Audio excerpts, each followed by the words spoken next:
Donc les enfants, passons maintenant à la fiche VF de la canne, le renard et les 7 canetons. Donc c'est le vocabulaire difficile de l'épisode numéro 2. Donc je vais vous montrer un peu ce qu'il y a sur les images. Donc ici on a un coq, c'est le mâle, hein, c'est le papa hein, de la poule, hein, le coq. Ici on voit sur le lit des oreillers, là où on pose sa tête pour dormir, des oreillers. Ensuite, Plumélo, hein, vous vous rappelez de Plumélo dans l'histoire, on est parti, donc il travaille avec des plumes. Vous voyez, il met des plumes pour fabriquer des oreillers. Là, ce sont des plumes, il y en a de différentes couleurs et de différentes tailles.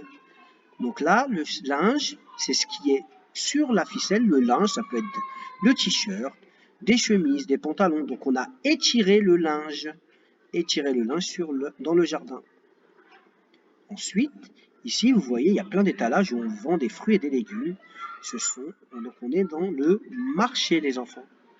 Ici, c'est le marché. Ici, vous voyez sur la photographie des tissus. On appelle ça du tissu, les enfants. Du tissu. Donc il y en a plein de différentes formes, différentes couleurs, avec des différents motifs. Vous voyez le monsieur ici, il va manger un très gros sandwich. On dit que le monsieur est affamé. Ça veut dire qu'il a très faim. Affamé. Le mot affamé. Ici, la maison où les poules elles vivent, on appelle ça le poulailler, les enfants. Le poulailler. La dame sur la tête porte un foulard. Un foulard. Vous vous rappelez, hein, le renard a pris le foulard de la maman pour ressembler à la maman. Caneton.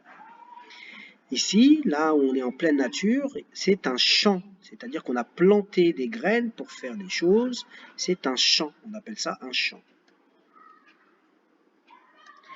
Ici, on a la photographie d'une dame hein, ou d'un monsieur qui recherche des choses. Il a une loupe dans la main. C'est un détective. On appelle ça un détective.